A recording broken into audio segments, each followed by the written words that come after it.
Thanks. ഇതാണ് നമ്മുടെ proprietor Gunasekharan മുതലാളി. ഓഹോ, I am RI Japan FRCS. Thank you. Thanks. Hopeless place. ഒരു പട്ടിക്കാട് സ്ഥലമാണല്ലോ. സാരമില്ല, 1-2 ആഴ്ച കൊണ്ട് ഇവിടെ ഉള്ളവരെ ഞാൻ പട്ടണ പരിഷ്കാരികളാക്കിക്കൊള്ളാം.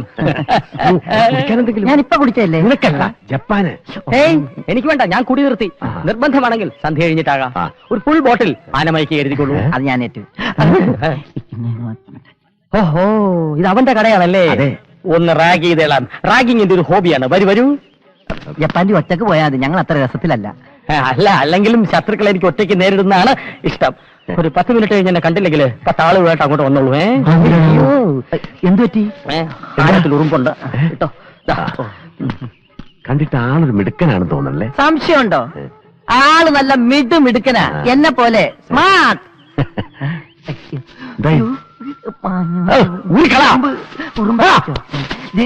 ഇതിലും കുറച്ചാ വൃത്തിയേടായിരിക്കും, അതുകൊണ്ടാ. കല്യാണം എന്നാ? നീ വിഷമിക്കാതിരിക്കെ, അലവലാദികൾ എല്ലാ സ്ഥലത്തും കടന്നു വരും. അത് കാര്യമാക്കാനില്ല. ഹലോ ബാർബറിയം ബ്രദർ, ഇരിക്കും. 2 പേരുടെ കട്ടിങ് ഇവിടെ ഉണ്ട്. ഞാൻ കട്ടിങ്ങിന് വന്ന I M RI Japan FRCS. FRCS? അതെ, ഫീമെയിൽ റവല്യൂഷണറി കോസ്മെറ്റിക് സർവീസസ്.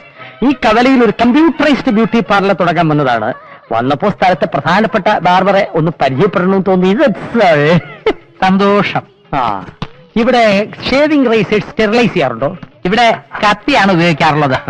കത്തി സ്റ്റെറിലൈസ് ചെയ്യാറുണ്ടോ എന്നാ ചോദിച്ചത്. ഇല്ല. എങ്കിൽ ഈ ക്നാപ്പിലൂടെ എയ്ഡ്സ് പകരും മിസ്റ്റർ. ശരിയാ, ഈ ക്നാപ്പ് വെച്ച് ഞാൻ ചേട്ടനെ ഷേവ് ചെയ്യുകയാണെങ്കിൽ ഇവിടുത്തെ നാട്ടുകാർക്ക് എയ്ഡ്സ് വരാൻ സാധ്യതയുണ്ട്. അതെ. ഒന്ന് എഴുന്നേറ്റ് ബഹുമാനിക്ക്. എന്റെ ബ്യൂട്ടി പാർലറിൽ പരിപൂർണ അണുവിമുക്തമായ ഉപകരണങ്ങളാണ് ഉപയോഗിക്കുന്നത്. Electronic shaving, computer cutting, sophisticated hair removing, complicated compact pressure bleaching, facialing and finishing. അങ്ങനെ സൗന്ദര്യ ശാസ്ത്ര രംഗത്തെ അതിനൂതനമായ സങ്കേതങ്ങളും സമ്പ്രദായങ്ങളുമാണ് ഞാൻ ഉപയോഗിക്കുന്നത്. ഇതുപോലെ ദ്രവിച്ച കത്തിയൊന്നും ഞാൻ ഉപയോഗിക്കാറേ ഇല്ല. അവിടെ പ്രത്യേകിച്ചൊരു കത്തിയുടെ ആവശ്യമില്ലല്ലോ. ബില്ല് തന്നെ ഒരു കത്തിയാണല്ലോ, പിന്നെ നിങ്ങളും ഉണ്ടല്ലോ. സംസാരം അതിരെ കിടക്കുന്നു.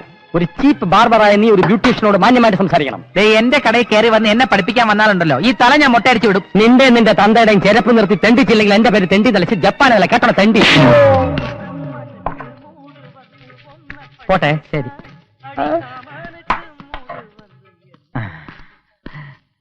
എന്തായി? തുടക്കം ഗംഭീരമായി. ഞാൻ അവനെ ശരിക്കും റാഗ് ചെയ്തു. നന്നായി. ഇനി ബാക്കി കാര്യങ്ങളൊക്കെ ഭക്ഷണത്തിന് ശേഷം. എന്തൊക്കെയുണ്ട് ഐറ്റംസ്? നല്ല നാടൻ കോഴിയും പോത്തിറച്ചി. ഓക്കെ. പിന്നെ പച്ചക്കറി മുതൽ വെജിറ്റബിൾസ് വരെ വേറെ. ഓക്കെ.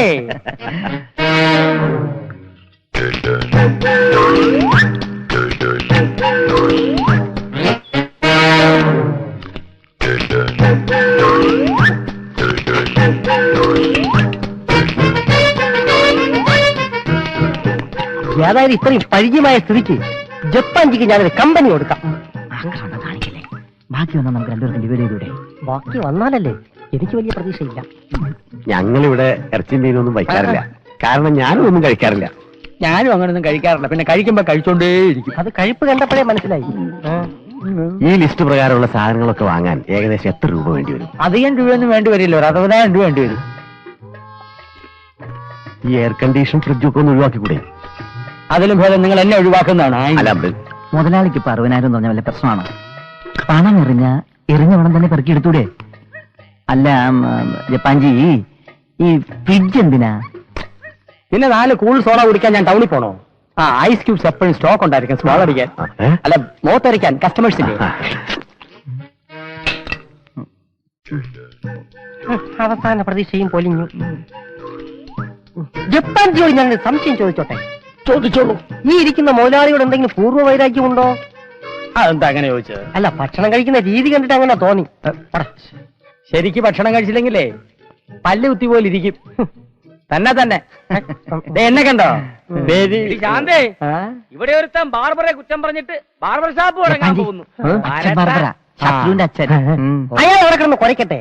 കുരയ്ക്കുന്ന പട്ടി കടിക്കില്ല. അത് പട്ടികൾക്കല്ലേ അറിയാവൂ. മുതലാളി, ഞാനും ജപ്പാൻജിയും യോജിച്ചു പോകുമെന്ന് തോന്നുന്നില്ല.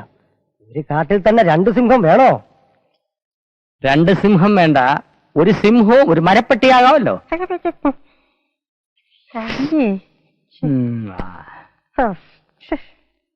കുമാരന്മാരെ, കുമാരികളെ, വൃദ്ധന്മാരെ, വൃദ്ധകളെ, യുവതീ യുവാക്കളെ, നാളെ നാളെ നാളെ കൃത്യം 10 മണിക്ക് ഗ്രാമത്തിന്റെ ഹൃദയഭാഗത്ത് പട്ടണത്തിന്റെ സൗന്ദര്യം കരകവിഞ്ഞൊഴുകുന്ന ഒരു ബ്യൂട്ടി പാർലർ ആരംഭിക്കുകയാണ്. പുലോക സുന്ദരി ബ്യൂട്ടി പാർലർ. 90 വയസ്സു കഴിഞ്ഞ പടുവൃദ്ധയെ വെറും 1.5 മണിക്കൂർ കൊണ്ട് മധുര 17കാരിയാക്കി മാറ്റുന്ന പുലോക സുന്ദരി ബ്യൂട്ടി പാർലർ. പുലോക സുന്ദരി ബ്യൂട്ടി പാർലർ. നാളെയാണ് ഗ്രാമത്തിന്റെ കവലയിൽ പട്ടണത്തിന്റെ പരിഷ്കാരം പോലെ ചൊറിയും ചിരങ്ങും പരത്തുന്ന ബാർബർ ഷാപ്പുകളെ ഉപേക്ഷിച്ച് നാളെ മുതൽ അവന്റെ പ്രസംഗം ഞാൻ അവസാനിപ്പിക്കും. അയാൾ എന്ത് വേണോ വിളിച്ച് പറഞ്ഞോട്ടെ. അച്ഛൻ വെറുതെ വഴക്കൊന്നും പോകണ്ട. സ്ഥിരമായിട്ട് ഇവിടെ വരുന്നവരല്ല, ഇവിടെ വരുള്ളൂ. അല്ലേ ദിവാര? അവിടെ ഒന്ന് പരീക്ഷിച്ചു നോക്കണം. അതെ, നമ്മുടെ നാട്ടിലെ പുതിയ സ്ഥാപനമല്ലേ, അവിടെ നമ്മുടെ സഹകരണം വേണമല്ലോ. കമ്പ്യൂട്ടർ എന്തോ തല ഇങ്ങോട്ട് തിരിച്ചു വെക്കാൻ ദിവാറിനോട് എത്ര പ്രാവശ്യം പറയണം. കാശ് തരുന്ന അടുത്ത ആഴ്ച ആണെങ്കിലും ചെയ്യുന്ന ജോലി വൃത്തിയായിട്ട് ചെയ്യണമെന്ന് ആഗ്രഹമുണ്ട്. എന്നാലും പരീക്ഷണം നടത്തുന്നവർക്ക് തല കൊണ്ടുപോയി കൊടുക്കുകയും ചെയ്യും. പക്ഷേ ഇതല്ല. ആധുനിക സൗന്ദര്യ ശാസ്ത്രത്തിന്റെ സംഭാവനകളായ facialing, bleaching, white washing, pedicure, manicure, ചൊറിക്യൂർ, കഡിക്യൂർ എന്നിവയ്ക്ക് പുറമെ ഈ 6 ജപ്പാന്റെ സ്വന്തം കണ്ടുപിടുത്തമായ കമ്പ്യൂട്ടർ കട്ടിംഗ് ഭൂലോക സുന്ദരിയിൽ സുസാധ്യമാണ്. ഞങ്ങളുടെ ഇലക്ട്രോണിക് ഷേവിംഗ് വിശ്വപ്രസിദ്ധമാണ്.